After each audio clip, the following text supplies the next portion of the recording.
So I got my iPad because my story is quite long. It's 10 years in the making, so I have to read a little bit to just jog my memory. So yeah, as publicised, as up there, as introduced, my name is Zachariah. Whatever you want to call me, I don't mind. I respond to most things. And I was formerly an atheist. Before that, I was a Christian insofar as I'd let my grandma pray for me when I had a headache, even though I'd just roll my eyes when she was doing it.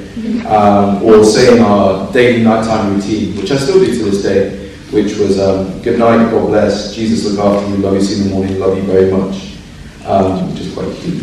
But that was something I tried to say as fast as possible. I didn't want to hear it, I didn't want to speak, and again I was rolling my eyes internally, which is something I really should stop doing.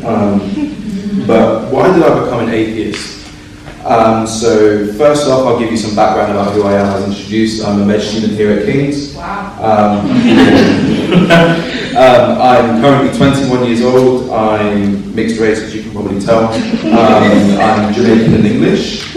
I'm from a place called Hereford, which is like on the border between Wales and England. A lot of people call me Welsh, but I'm not. You guys.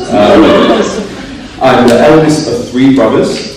And when I was 9 years old, my youngest brother passed away at the age of 18 months due to clot death.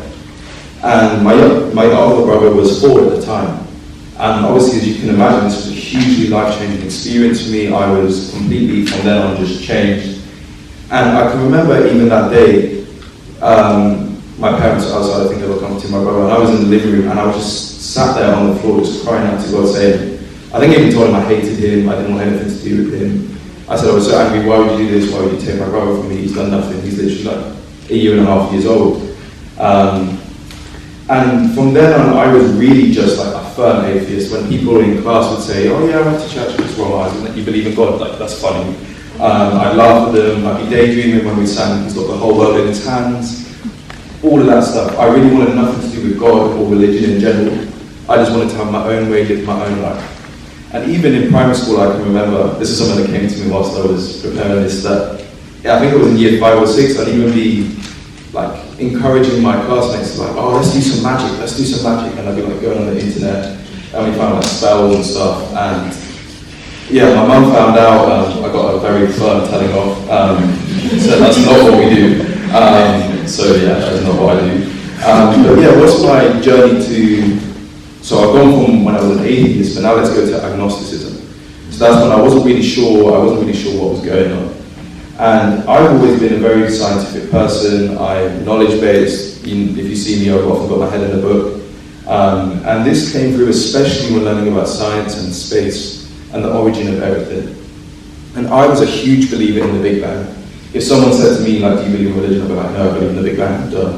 But obviously now I know that those things aren't mutually exclusive. And even with evolution, if people asked, what do you believe in? I'd be like, evolution, of course. And I was a firm believer that life on Earth was totally random, it was by chance, it was just a good set of coincidences, really.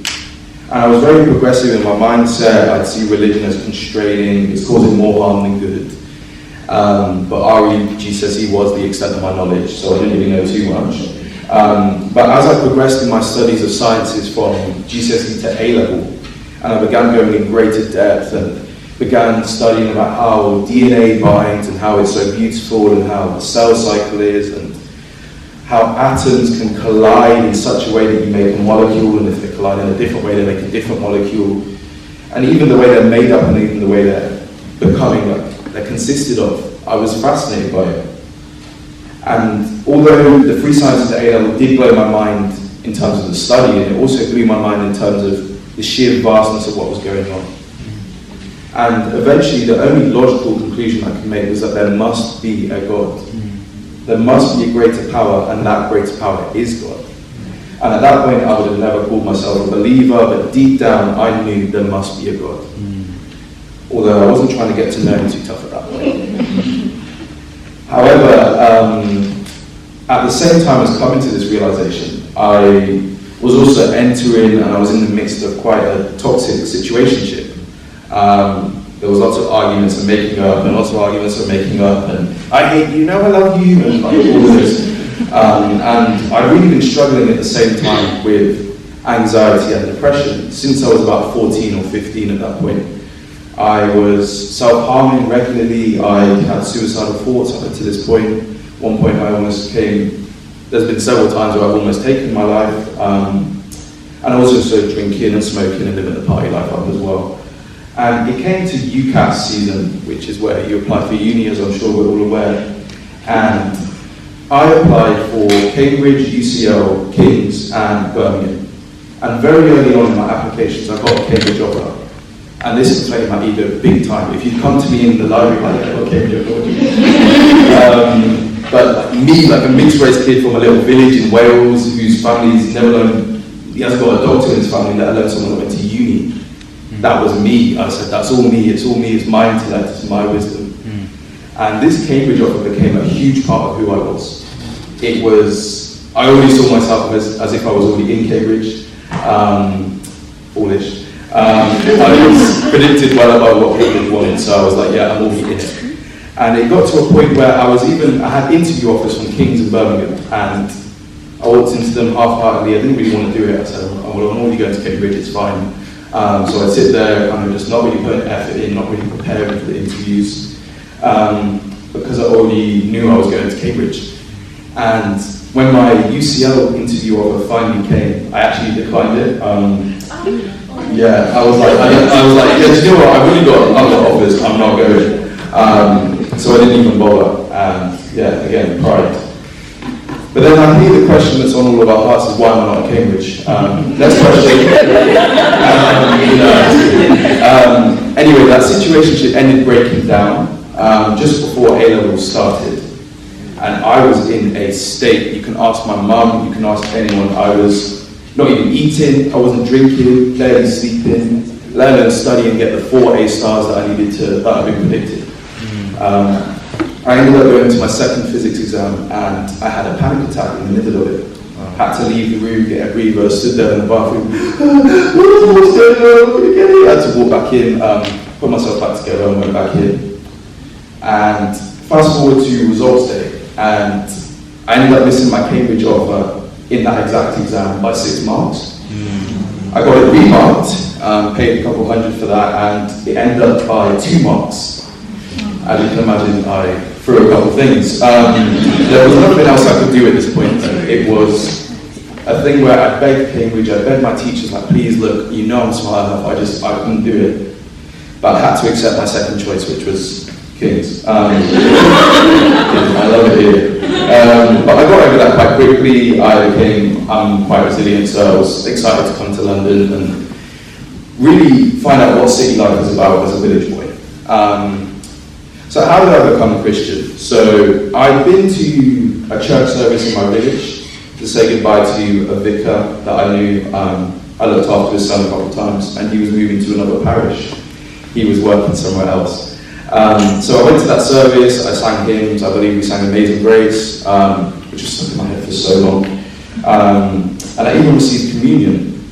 And I remember receiving communion and I was walking down from the altar and I just felt all like warm and fuzzy inside. I was like, oh, this feels nice. I was like, I like this. And I couldn't stop talking about it with everyone I came across.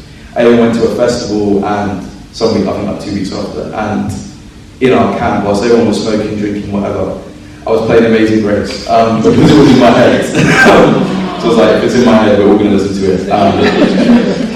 But yeah, after that, I was kind of resolved to go into a bit more churches, because I was, I had a bit of a taste, I wanted to see what was going on. But it took me a while when I came to London. So when I first moved into my student accom, one of my flatmates, she was already a third year, and she kept recommending me this place called Hillsong.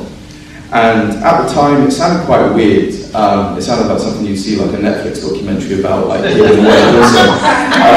So I was quite scared at that point. Now I know much better. I love Hillsong, as we'll soon find out.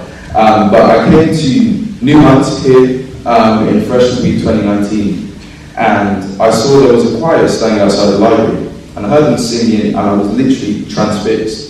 I stood there, I think they were singing Alpha and Omega or Total Praise, not quite sure. But I was literally astounded and I just thought, like, I need more of this. Like, I want to hear more of the singing. And made a note of what was written on their jumpers, and it was King's Gospel Society. And I encountered the Gospel Society again in the Freshers Fair. So I met a really cool guy called Prince at the stall, and I signed up. I just knew I wanted to be part of the choir. And I also ended up visiting Hillsong several times, despite what I thought of it before. I ended up receiving Jesus as my Lord and Saviour there, the 27th of October 2019.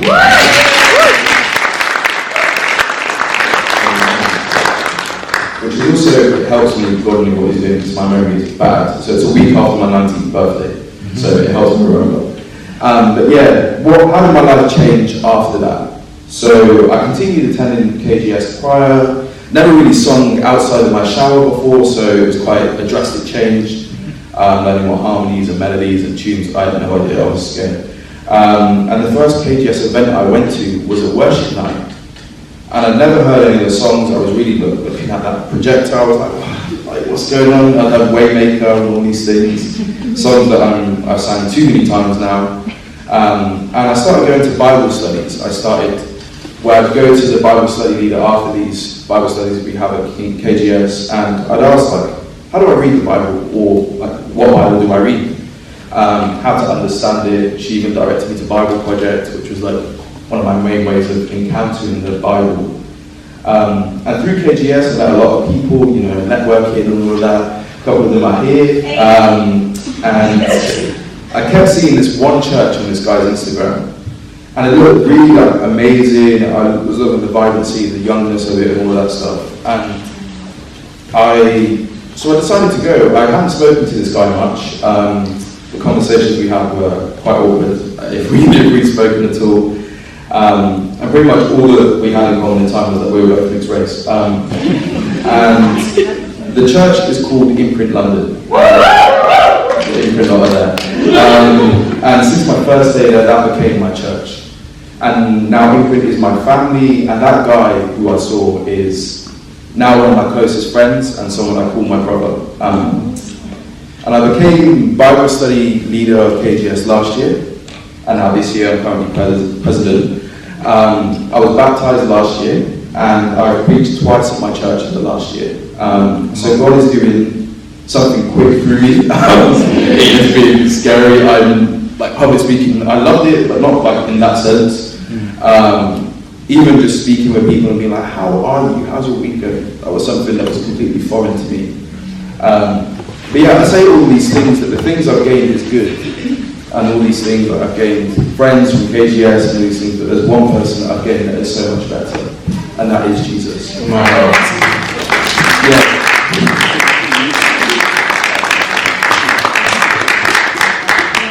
For me, Jesus is my best friend. He's my confidant. He's my healer, my savior, my deliverer.